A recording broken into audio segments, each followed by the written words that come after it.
பலாலி மக்கள். இதில் வந்து கிறிஸ்தவ தேவாலயங்களும் இந்து கோயில்களையும் பற்றி ஒரு பகிர்வு உண்டு. எங்களோட மயிலிட்டி மண்ணில் பெரிய தேவாலயங்களாக மயிலிட்டி காணிக்கமாதா கோயில் தேவாலயம், பலாலி செபஸ்டியார் ஆலயம், வரிசித்தி விநாயகர் ஆலயம், காட்டுப்பிள்ளையார் கோவில், வேளாங்கண்ணி கோவில் உண்டு. இப்படி எனக்கு தெரிஞ்சு, எனக்கு இன்றைக்கு 27 வயசு, எனக்கு தெரிஞ்சு இவ்வளோ கோயில் இருக்குது. இதில் வந்து நான் எந்த கோயில் காணிக்கமாத கோயில் என்றாலும் அதை பற்றி ஒரு சில விஷயத்தை பகிர்ந்து கொள்கிறேன். பலாலி செபஸ்டியார் ஆலயத்தை பற்றி அண்ணா பகிர்ந்து கொள்வார். நாங்கள் 2010ஆம் ஆண்டு, நான் சின்ன பிள்ளையா இருக்க 2010ஆம் ஆண்டு இந்த இடம் ஃபுல்லாக இராணுவமயமாக இருந்தபோது இராணுவத்தின் வாகனத்தில் தெல்லிப்பளையில் இருந்து இராணுவத்தின் வாகனத்தில் ஏற்றிட்டு வந்து கோயில் காணி மட்டும் துப்புரவு செய்யப்பட்டு ஒரு நாள் திருப்பலி செய்கிறதுக்கு எங்களுக்கு அனுமதி தந்தது. அந்த அனுமதி தந்தபோது அந்த பூசையை தலைமை தாங்கி ஒப்பு கொடுத்தவர் வந்து இப்போதைய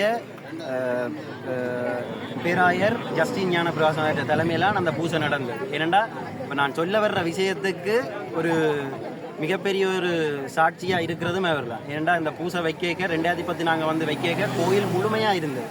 செல்லைகள் சண்டைகளால் சிதைவிட்ட நிலையில் காணப்பட்டாலும் முழுமையாக அந்த கோயில் இருந்தது. ஆனால் 2013க்கு பிறகு படிப்படியாக காணிகள் விடுபட்டு இந்த பாதைகள் விடுவிட்ட போது நாங்கள் வந்து பார்க்க கோயில் அத்திவாரம் கூட இல்லைன்னா கோயிலுக்கு முன்னாலாம் நிற்கிறோம்ப்பா. எங்களுக்கு கோயிலை பார்க்க என்ன சொல்கிறோன்னு தெரியல, அவ்வளோ ஒரு வேதனையாக இருக்குது. ஏன்னா அத்திவாரம் கூடி இல்லாத அளவுக்கு அழிக்கப்பட்டிருக்கின்றே ஜோசிங்க. எங்களோட கோயிலை அழிக்கிறதுக்கு உங்களுக்கு என்ன கஷ்டமான அந்த கோயில் உங்களுக்கு என்ன செய்யும்? எங்களோட முன்னால் பள்ளிக்கூடம் இருந்தது, பள்ளிக்கூடம் என்ன செய்யுது உண்டு.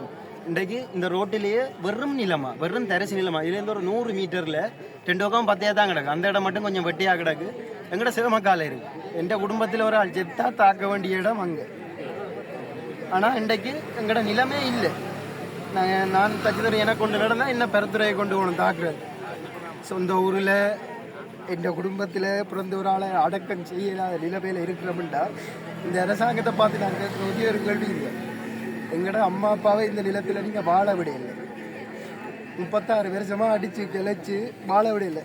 நாங்கள் கேட்குறது ஒரே ஒரு விஷயம், சாகைக்கு என்னால இந்த நிலத்தில் ஒரு கொஞ்ச காலம் தானே வாழ்ந்துட்டு சாகணும். அதுக்காக இந்த நிலத்தை வெகு சீக்கிரத்தில் விடுவிக்கணும் மட்டும் கேட்குறோம். எங்களோட ஆசை அது. கோயில் ஞானப்பிரகாசம் ஆண்டைக்கு அவர்களுடைய வழிகாட்டுதலில் இராணுவ அனுமதி பெற்று 1999ஆம் ஆண்டு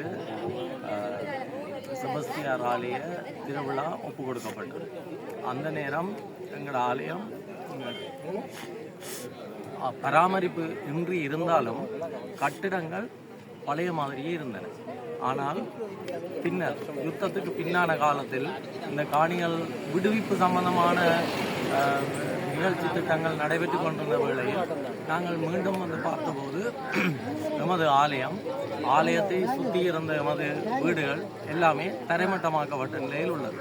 ஆகவே நாங்கள் கேட்குறது எல்லாமே ஒன்றுதான், எங்கட ஆலயம் இடிக்கப்பட்டு எங்களுடைய ஆலய சூழலில் எங்களுடைய இருந்த வீடுகள் அடிக்கப்பட்டு அந்த நிலங்களை நீங்கள் உங்களோட பயிற்சிகைக்காகவும் தென்னந்தோப்புகளுக்காகவும் வாழைகளுக்காகவும் பயன்படுத்தி அதில் இருந்து வருமானத்தை நீங்கள் பெற்றுக்கொள்ளும் போது நாங்கள் அதே பொருட்களை நீங்கள் கொண்டு சந்தையில் விற்கிற பொருட்களை நாங்கள் மீண்டும் கஷ்டப்பட்டு உழைத்த பணத்தை நமது காணிகளில் வருகின்ற வருமானத்துக்கு ஈடாக உங்களுக்கு தந்து நாங்கள் அந்த பொருட்களை பெற்றுக்கொள்ள வேண்டிய நிலைமையில் இருக்கிறோம்.